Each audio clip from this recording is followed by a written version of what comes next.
আসসালামু আলাইকুম। এখন আপনারা দেখবেন সংবাদ শিরোনাম। ভোটারদের দাঁড়ে দাঁড়ে বিএনপি প্রার্থীরা চেয়ারম্যানের বিরুদ্ধে আচরণবিধি লঙ্ঘনের অভিযোগ প্রোপাগান্ডা, বললেন রিজভী। রাতে চট্টগ্রাম যাচ্ছেন তারেক রহমান। গাইবান্ধা বগুড়ায় জামায়াত আমিরের সমাবেশ, বললেন বেকার ভাতা নয়, তরুণদের কর্মক্ষম করাই লক্ষ্য।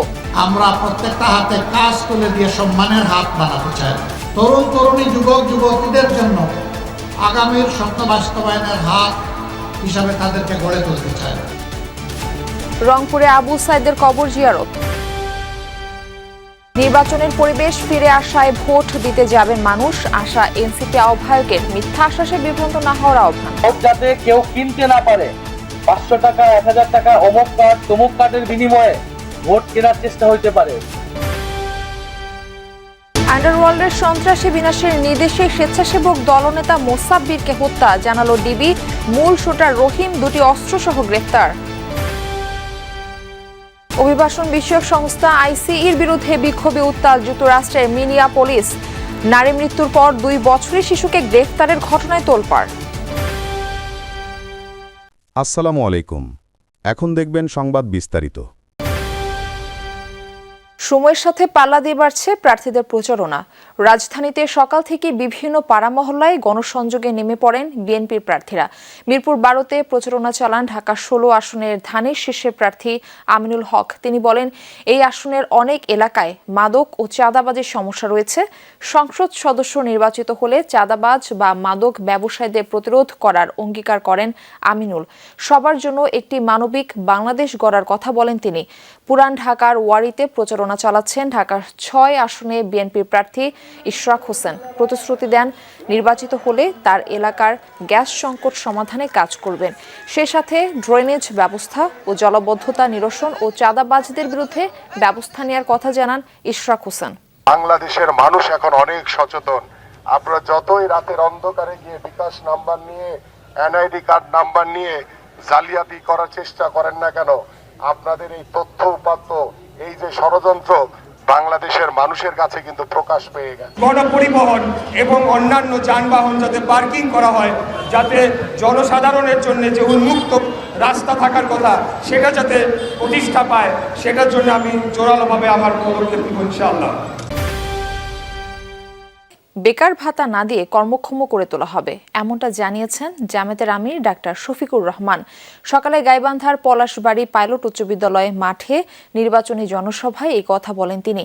জামায়াত আমির যুবকদের প্রত্যাশিত নতুন বাংলাদেশ করতে গণভোটে হ্যাঁকে জয়যুক্ত করার আহ্বান জানান। ডাক্তার শফিকুর বলেন, কারো লাল চক্ষুকে ভয় পায় না জামায়াত। প্রতিবেশী কোনো দেশের আধিপত্যবাদ বরদাস্ত করা হবে না। তিনি বলেন, দেশের আকাশে এখনো কালো ছায়া দেখা যাচ্ছে। আগামী নির্বাচনে সেই কালো ছায়া দূর করতে সবাইকে ঐক্যবদ্ধ থাকার আহ্বান জানান জামায়াত আমির। আমরা ভয় করি শুধু আল্লাহ রাব্বুল আলামিনকে। কোনো আধিপত্যবাদের ছায়া বাংলাদেশে আমরা দেখতে চাই না। আমরা প্রতিবেশীদেরকে আমাদের প্রতিবেশী হিসাবে দেখতে চাই। আমরা কারো উপর খবরদারি করতে চাই না। আর কেউ এসে 56,000 বাংলাদেশের উপর খবরদারি করুক, তাও দেখতে চাই না। 16 বছর পর নির্বাচনের পরিবেশ তৈরি হয়েছে, তাই মানুষ যেন নির্বিঘ্নে ভোট দিতে পারে সে প্রত্যাশা করেছেন 10 দলীয় জোট মনোনীত ঢাকা 11 আসনের প্রার্থী নাহিদ ইসলাম। সকালে রাজধানীর ভাটারা এলাকায় গণসংযোগ শুরুর আগে এই কথা বলেন তিনি। নাহিদ দাবি করেন, প্রচারণায় আচরণবিধির লঙ্ঘন করেছে একটি দল। ফ্যামিলি কার্ডের মাধ্যমে ভোট কেনার কৌশল অবলম্বন করা হচ্ছে, এমন আশ্বাস দেওয়া হচ্ছে যা বাস্তবায়িত হওয়ার সম্ভাবনা নেই। এসব আশ্বাসে জনগণকে বিভ্রান্ত না হওয়ার আহ্বান জানান এনসিপির আহ্বায়ক। নাহিদের দাবি, বিভিন্ন এলাকায় ভোটারদের মাঝে ভয়ভীতি ছড়ানো হচ্ছে, কোনোভাবেই ভোটারদের ভীত না হওয়ার আহ্বানও জানান তিনি। আমরা দেখছি বিভিন্ন এলাকায়, ইভেন আমার এলাকাতেও এক ধরনের ভয়ের পরিবেশ তৈরি করে রাখা হয়েছে এখানে, এবং এখানে কোনো ধরনের আচরণবিধি এর আগেও মানা হয়নি, এখনো মানা হচ্ছে না। ফ্যামিলি কার্ড, কৃষক কার্ড ইত্যাদির নামে ভোট কেনার এক ধরনের কৌশল তারা আসলে অবলম্বন করতেছে। রাজনৈতিক নয়, কারওয়ান বাজারে চাঁদাবাজি আর দখল বাণিজ্যের নিয়ন্ত্রণ নিয়ে দ্বন্দ্বের কারণে খুন হয়েছেন স্বেচ্ছাসেবক দলের নেতা মোসাব্বির। হত্যার নির্দেশ দেন আন্ডারওয়ার্ল্ডের সন্ত্রাসী দিলীপ ওরফে বিনাশ দাদা।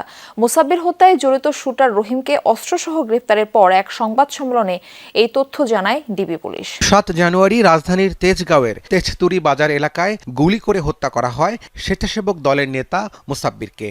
প্রথমে রাজনৈতিক হত্যাকাণ্ড ধারণা করা হলেও 5 আসামি গ্রেফতার এবং 2টি আগ্নেয়াস্ত্র উদ্ধারের পর গোয়েন্দারা বলছেন নেপথ্যে ছিল কারওয়ান বাজারের চাঁদাবাজির নিয়ে। মোসাব্বির হত্যায় শুটার জিন্নাত গ্রেফতার হলেও খোঁজ মেলেনি আরেক শুটারের। শুক্রবার নরসিংদী থেকে গ্রেফতার হয় শুটার রহিম। ডিবি বলছে আন্ডারওয়ার্ল্ডের এক সন্ত্রাসীর নির্দেশেই তারা কিলিং মিশনে অংশ নেন। দিলীপ ওরফে বিনাশ এরকম একটা নাম আসছে, আপনারাও কয়েকটা মিডিয়া এটা নিয়ে করেছেন। আমরা প্রাথমিকভাবে এটার পেয়েছি, কারণ যে আসামিগুলো ধরা আছে তাদের প্রত্যেকের সঙ্গে, এবং আপনারা জানেন যে আমরা একটা 164 করেছি একজন আসামি, এবং ওদের কথোপকথনে একটা জিনিস উঠে আসছে, এক জায়গায় বলছে যে দাদা আছে, দাদা দেখবে। কারওয়ান বাজারে এখনও সক্রিয় অন্তত 8টি চাঁদাবাজ চক্র। এর আগে এই হত্যাকাণ্ডে শুটার রহিমের আপন 2 ভাই বিল্লাল ও আব্দুল কাদের সহ মোট 4 জনকে গ্রেপ্তার করেছে ডিবি। প্রায় 8-9টা গ্রুপ আছে ওখানে, বিভিন্ন নামে নামে তারা চাঁদা তোলে।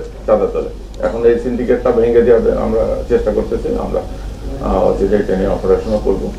নির্বাচনকে সামনে রেখে দেশকে অস্থিতিশীল করতে একটি চক্র সক্রিয় জানিয়ে ডিবির এই কর্মকর্তা জানান, সন্ত্রাসীদের গ্রেফতারে তাদের অভিযান অব্যাহত আছে। অভিবাসন বিরোধী অভিযানের প্রতিবাদে বিক্ষোভে উত্তাল যুক্তরাষ্ট্রের মিনেসোটা রাজ্য। এর মধ্যে পরিস্থিতির সবচেয়ে অবনতি হয়েছে মিনিয়াপোলিসে। ধর্মঘটে কার্যত অচল হয়ে পড়েছে পুরো শহর। এদিকে অভিযানে 2 বছর বয়সী এক শিশুকে আটক করেছে অভিবাসন সংস্থা আইসিই। ধরপাকড়ে গেল 3 দিনে গ্রেফতার করা হয়েছে শতাধিক মানুষকে। উত্তাল মিনিয়াপোলিস। অভিবাসন বিরোধী সংস্থা আইসির অভিযান এবং ধরপাকড়ের প্রতিবাদে চলছে এই আন্দোলন। শহর জুড়ে ধর্মঘটের ডাক দেন আন্দোলনকারীরা। কমিউনিটি, ধর্মীয় এবং শ্রমিক ইউনিয়নের নেতাদের ডাকে শুরু হয় day of truth and freedom কর্মসূচি, যাতে কার্যত অচল হয়ে পড়ে পুরো শহর। এই তীব্র শীত আমাদেরকে দমিয়ে রাখতে পারবে না। আমাদের অধিকার আমাদেরকেই অর্জন করতে হবে। পরিস্থিতি যা দাঁড়িয়েছে, এখন আর ঘরে বসে থাকার সুযোগ নেই। বিক্ষোভ আন্দোলনের একই চিত্র মিনেসোটা রাজ্যের অন্যান্য শহরেও। আইসিইর জন্য ফেডারেল অর্থায়ন বন্ধের পাশাপাশি মানবাধিকার লঙ্ঘনের অভিযোগ ওঠে সংস্থাটির বিরুদ্ধে। বিশেষ করে গেল 7 জানুয়ারি অভিযানের সময় এক নারী নিহতের পর জোরালো হয় আন্দোলন। এবার 2 বছর বয়সী এক শিশুকে আটক করেছে মার্কিন অভিবাসী সংস্থা। কোল রেনাটা নামের ওই শিশুর বাবাকেও আটক করে আইসিই। এই ঘটনায় ফুঁসে উঠেছেন আন্দোলনকারীরা। শিশুরা আতঙ্কিত হয়ে পড়েছে। অভিভাবকরা তাদের সন্তানদের স্কুলে পাঠাতে ভয় পাচ্ছেন। এটা অভিবাসনের বিষয় নয়। ট্রাম্প আইসিই কে ব্যবহার করছেন যুক্তরাষ্ট্রের শহরগুলোতে সামরিক আইন চালানোর জন্য। এদিকে আইসির অভিযানে গেল 3 দিনে শতাধিক ব্যক্তিকে আটক করা হয়েছে বলে জানিয়েছে বিভিন্ন গণমাধ্যম। কাব্য যুক্তরাষ্ট্র শীতকালীন ঝড়ের সতর্কবার্তা জারি করা হয়েছে বেশ কয়েকটি রাজ্যে। বৈরী এই আবহাওয়ার কবলে প্রায় 15 কোটি মানুষ। এই ঠান্ডায় সবচেয়ে ঝুঁকিতে গৃহহীনরা। তাদের সুরক্ষা জোরদারে চলছে নানা জরুরি কার্যক্রম। আশ্রয় শিবির স্থাপন করা হয়েছে বিভিন্ন জায়গায়। সরবরাহ করা হচ্ছে প্রয়োজনীয় শীতের কাপড় ও খাবার। ঠান্ডা হাওয়ায় কাঁপছে খোলা আকাশের নিচে বাস করা মার্কিনীরা। দক্ষিণ পূর্বাঞ্চলের আর্কটিক থেকে বয়ে আসা হিম শীতের আগ্রাসনে